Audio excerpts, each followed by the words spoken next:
मुख्यमंत्री योगी आदित्यनाथ ने लगाया जनता दरबार। सीएम योगी आदित्यनाथ ने आज लखनऊ में जनता दरबार लगाया है। साथ ही फरियादियों की समस्याओं को भी सीएम ने सुना है। सीएम योगी ने फरियादियों की समस्याओं को सुना है। जहां आज सीएम योगी आदित्यनाथ ने जनता दरबार लगाते हुए सभी फरियादियों की समस्याओं को सुना है। मुख्यमंत्री आवास पर सीएम योगी ने फरियादें भी सुनी है। लोगों की समस्याओं को सुनते हुए निस्तारण के भी आदेश अधिकारियों को दिए गए हैं। तो लोगों की समस्याओं को सुनते हुए निस्तारण के आदेश भी अधिकारियों को दिए गए हैं। सीएम योगी आदित्यनाथ ने अधिकारियों को निर्देश भी दिए हैं। तो लखनऊ में नगर निगमों के जोनल दफ्तरों की हालत हुई जर्जर। नगर निगम के जोनल दफ्तरों की हालत पूरी तरीके से जर्जर हो चुकी है। अब जोन 7 की फॉल सीलिंग गिरी है। तो जोन 7 की फॉल सीलिंग गिरने की एक खबर लखनऊ से सामने आई है, जहां जर्जर हालत में लोग काम कर रहे हैं। इंदिरा नगर स्थित जोन 7 कार्यालय में गिरी फॉल सीलिंग। तो 7 कार्यालय में फॉल सीलिंग गिरी है। बीते दिनों जोन 3 के दफ्तर में गिरा था प्लास्टर, जिसकी तस्वीरें भी वायरल हुई थी। तो अब एक बार फिर से जर्जर इमारतों में जो कर्मचारी है वो काम करने को मजबूर है। कर्मचारी हेलमेट पहनकर अपनी ड्यूटी करते हुए नजर आए।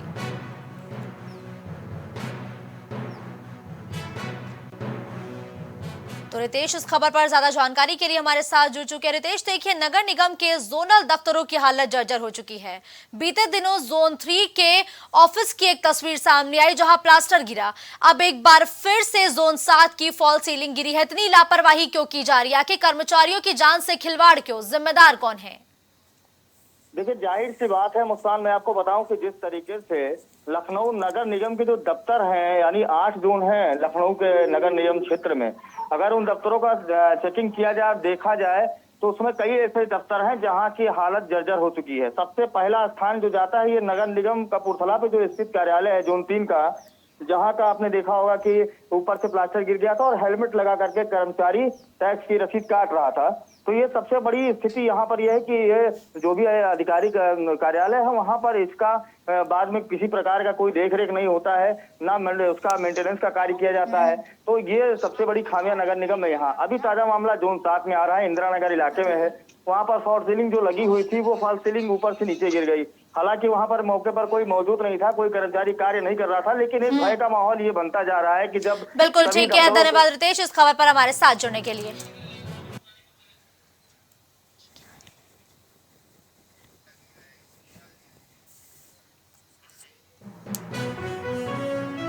तो नवनियुक्त कांग्रेस प्रदेश अध्यक्ष आज पदभार ग्रहण करेंगे। कांग्रेस के नवनियुक्त प्रदेश अध्यक्ष आज पदभार ग्रहण करेंगे। कांग्रेस प्रदेश अध्यक्ष अजय राय आज अपना पदभार ग्रहण करते हुए कांग्रेस कार्यालय पर नजर आएंगे। वहीं आज दोपहर 12 बजे अजय राय अपना पदभार ग्रहण करेंगे।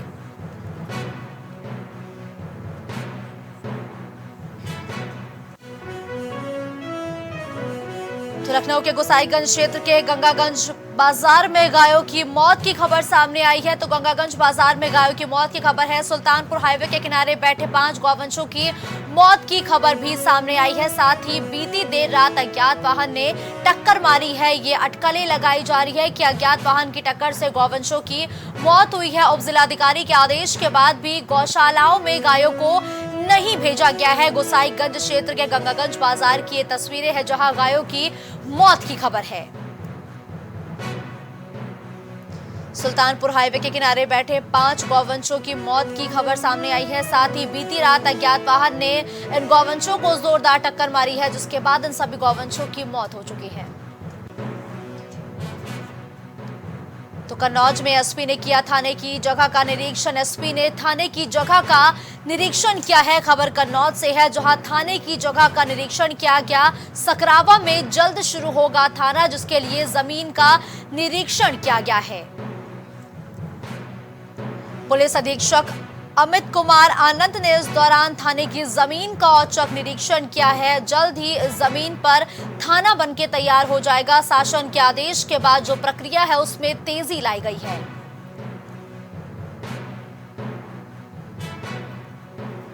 थाने के लिए नई बिल्डिंग का भी निर्माण कराया जाएगा। तो थाने के लिए नई बिल्डिंग का जहां निर्माण होना है, उस जमीन को चिन्हित करते हुए वहां का निरीक्षण भी किया गया। ये खबर कन्नौज से है।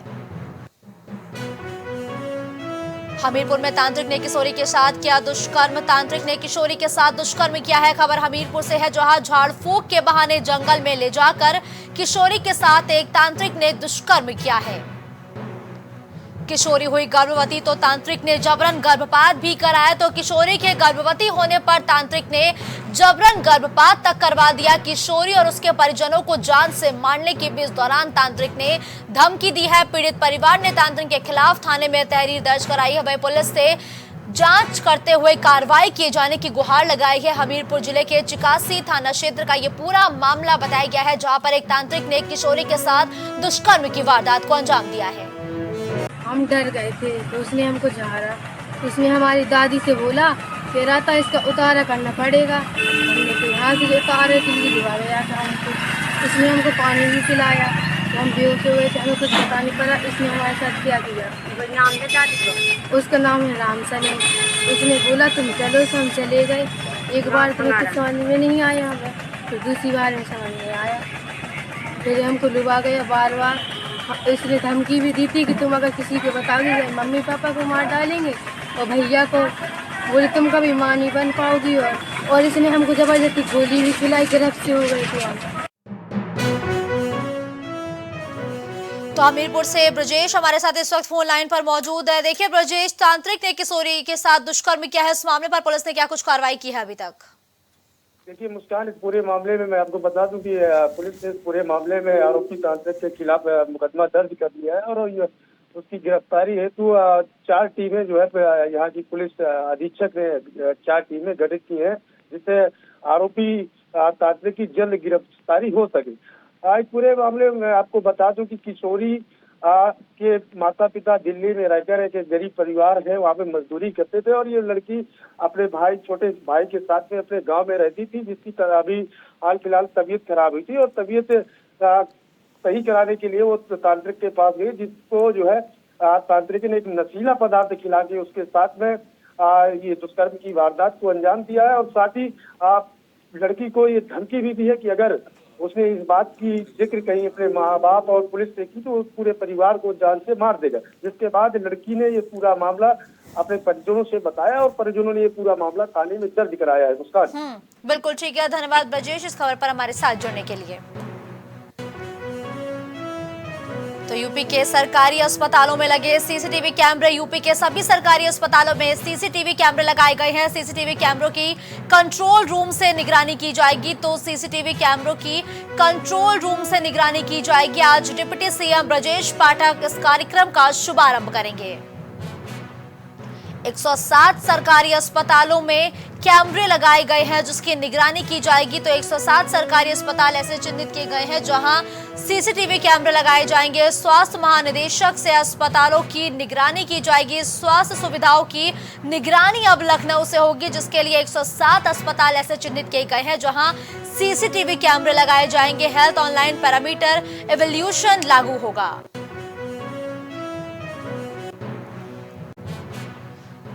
गाजियाबाद दिल्ली मेरठ एक्सप्रेसवे पर हुआ भीषण सड़क हादसा। गाजियाबाद दिल्ली मेरठ एक्सप्रेसवे पर भीषण सड़क हादसे की ये तस्वीरें भी अब सामने आई है, जहां 3 गाड़ियां आपस में टकराई है। तो 3 गाड़ियों के आपस में टक्कर होने की ये तस्वीरें सामने आई है और ये भीषण सड़क हादसा एक्सप्रेसवे पर हुआ है। ट्रक, टेम्पो और कार आपस में भिड़े हैं।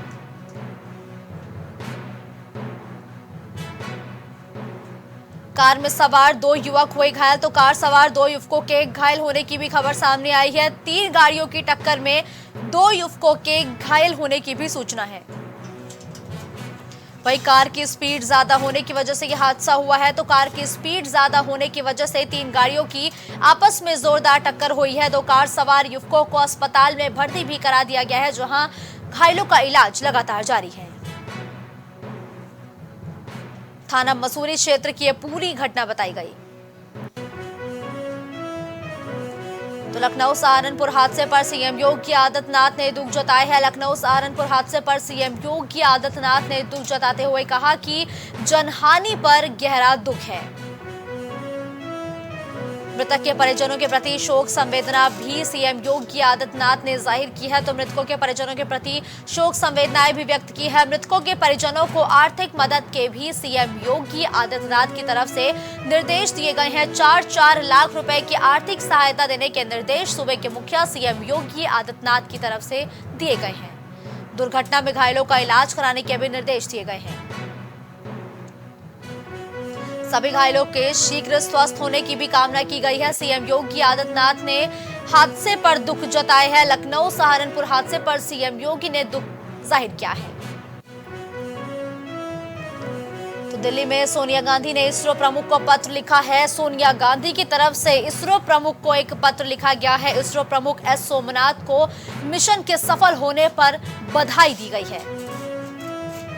सोनिया गांधी ने पत्र लिखकर बधाई दी है। सोनिया गांधी ने पत्र लिखकर इसरो चीफ को चंद्रयान 3 के सफल होने पर बधाई दी है। कल चंद्रयान 3 की चंद्रमा के साउथ पोल पर सॉफ्ट लैंडिंग हुई थी और इसी पर सोनिया गांधी ने इसरो प्रमुख को पत्र लिखा है।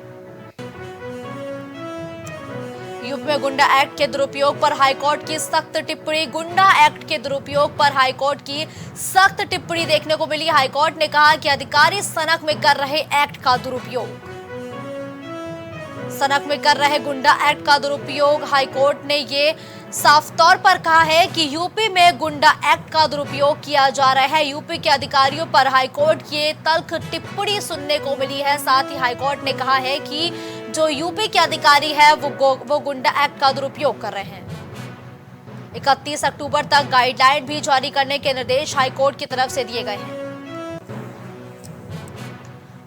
तो खतरे में भारतीय पहलवान पर खतरे का संकट मंडराता हुआ नजर आ रहा है। तो खतरे में भारतीय पहलवान एक बार फिर से हैं। भारत के राष्ट्रीय कुश्ती महासंघ निर्वासित